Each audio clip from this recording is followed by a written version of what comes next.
നമസ്കാരം. മൂന്നാം പക്കം എന്ന സിനിമയുടെ സംഗീത സംവിധായകനായി ഇളയരാജ തന്നെ വേണമെന്നത് സംവിധായകൻ പത്മരാജന്റെ നിർബന്ധമായിരുന്നു. അനേകം വൈകാരിക മുഹൂർത്തങ്ങളുള്ള സിനിമയാണത്.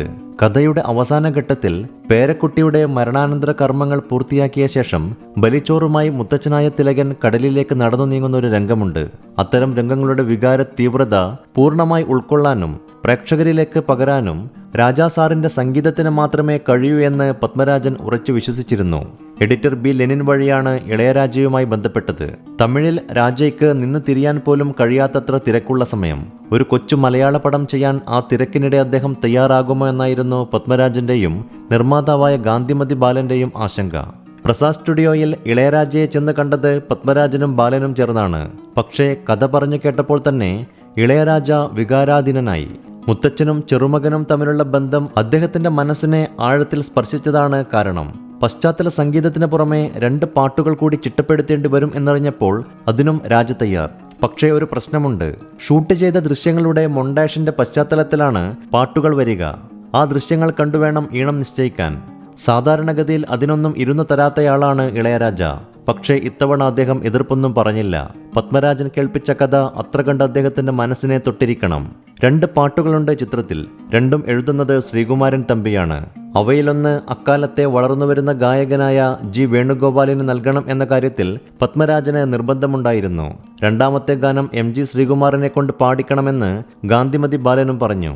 അങ്ങനെയാണ് മൂന്നാം പക്കത്തിലെ ഉണരുമീ ഗാനം ഉരുകുമെന്നുള്ളം എന്ന ഗാനം ജി വേണുഗോപാൽ പാടുന്നത്.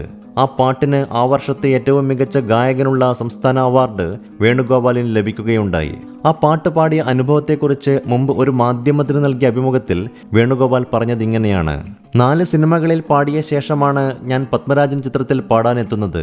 തൂവാനത്തുമ്പികളായിരുന്നു അദ്ദേഹത്തിനൊപ്പമുള്ള ആദ്യ ചിത്രം. സിനിമയിലെ 1-ാം രാഗം പാടിയെന്ന ഗാനം ഏറെ ജനശ്രദ്ധ നേടി. തുടർന്ന് അടുത്ത സിനിമയ്ക്കും പത്മരാജൻ സാർ എന്നെ വിളിച്ചു. ചിത്രം 3-ാം പക്കം. തെന്നിന്ത്യൻ സംഗീത ചക്രവർത്തി ഇളയരാജയാണ് സംഗീതം. തിരുവനന്തപുരത്ത് നിന്ന് ചെന്നൈയിലേക്ക് പറക്കുമ്പോൾ മനസ്സ് നിറയെ സന്തോഷമായിരുന്നു. രാജാ സാറിനൊപ്പം ഒരു ഗാനം, തുടർന്ന് തമിഴിൽ പാട്ടുകൾ. ഞാൻ വലിയ സ്വപ്നങ്ങൾ നെയ്തു.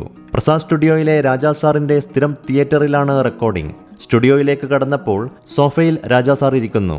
സഹായിയായി പിൽക്കാലത്ത് ഹിന്ദിയിലെ പ്രസിദ്ധ സംഗീത സംവിധായകനായ ഉത്തം സിംഗ്. രാജാ സാറിനെ ഞാൻ വണങ്ങി.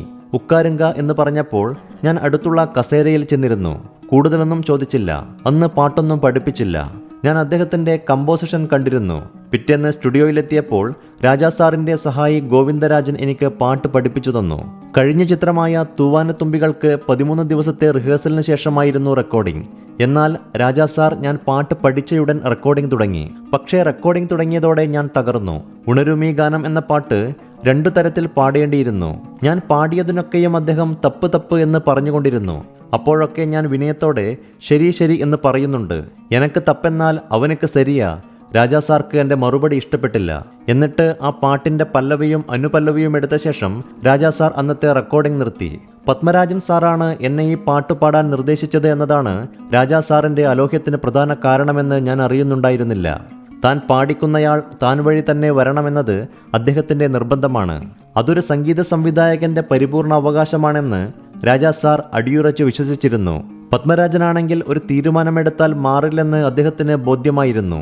എന്തായാലും ഞാൻ തന്നെ പാട്ട് പാടുമെന്ന് രാജാ സാറിന് മനസ്സിലായി. ഈ സംഘർഷത്തിൽ ഉലഞ്ഞത് ഞാനാണ്. രാജാ സാറിന്റെ സംഗീതത്തിൽ പാടാൻ ചെന്നപ്പോൾ മനസ്സിൽ പടുത്ത സ്വപ്നങ്ങളൊക്കെ ആദ്യത്തെ റെക്കോർഡിങ്ങോടെ തകർന്നു വീണു. വിഷമത്തോടെ ഞാൻ പത്മരാജൻ സാറിനോട് സംസാരിക്കാൻ ചെന്നു. അദ്ദേഹം ഇളകാതെ നിൽക്കുകയാണ്. വേണു, നമ്മളൊരു കാര്യം ചെയ്യുമ്പോൾ 100% ആത്മവിശ്വാസത്തോടെ ചെയ്യണം. ഞാൻ കാലത്ത് 5-ന് എഴുന്നേറ്റ് കഥ എഴുതാനിരിക്കുമ്പോൾ ലോകത്തൊരാളും എന്നെപ്പോലെ കഥ എഴുതുന്നില്ലെന്ന വിശ്വാസമാണ് എനിക്ക്. നമ്മളെ ഭയപ്പെടുത്താൻ ആരെയും അനുവദിക്കരുത്.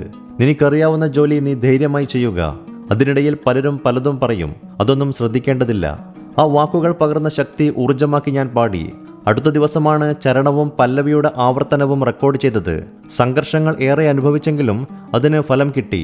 ഉണരുമീ ഗാനം എനിക്ക് ആദ്യ സംസ്ഥാന അവാർഡ് നേടിത്തന്നു. മാസങ്ങൾക്ക് ശേഷം ജോൺസന്റെ സംഗീതത്തിൽ വർത്തമാനകാലത്തിൽ പാടാനായി ചെന്നൈയിലെത്തിയപ്പോൾ യാദൃശ്ചികമായി സ്റ്റുഡിയോയിൽ രാജാ സാറിനെ വീണ്ടും കണ്ടു. മടിച്ചാണ് അദ്ദേഹത്തിന്റെ മുന്നിലെത്തിയത്. അദ്ദേഹത്തിന് എന്നെ ഓർമ്മ പോലും വന്നില്ല. സാറിന്റെ കഴിഞ്ഞ പാട്ടിന് അവാർഡ് കിടച്ച പയ്യൻ എന്ന് ഒപ്പമുണ്ടായിരുന്ന വയലിനിസ്റ്റ് കുഞ്ഞുണ്ണിയേട്ടൻ പരിചയപ്പെടുത്തി. എന്നിട്ടും ഓർമ്മ വന്നില്ല. പക്ഷേ പത്മരാജന്റെ പേര് പറഞ്ഞപ്പോൾ ഓർത്തു. ഇപ്പോൾ എങ്ക ഇരിക്ക് എന്ന ചോദ്യം തൃശൂർ ആകാശവാണിയിലാണ് എന്ന് വിനയത്തോടെ ഞാൻ മറുപടി പറഞ്ഞു. സിനിമാവിൽ പാടാൻ ഇങ്ങേ തമിഴ്നാട്ടിൽ ഇരിക്കണമെന്ന് ഉപദേശം നൽകി അദ്ദേഹം എന്നെ മടക്കി.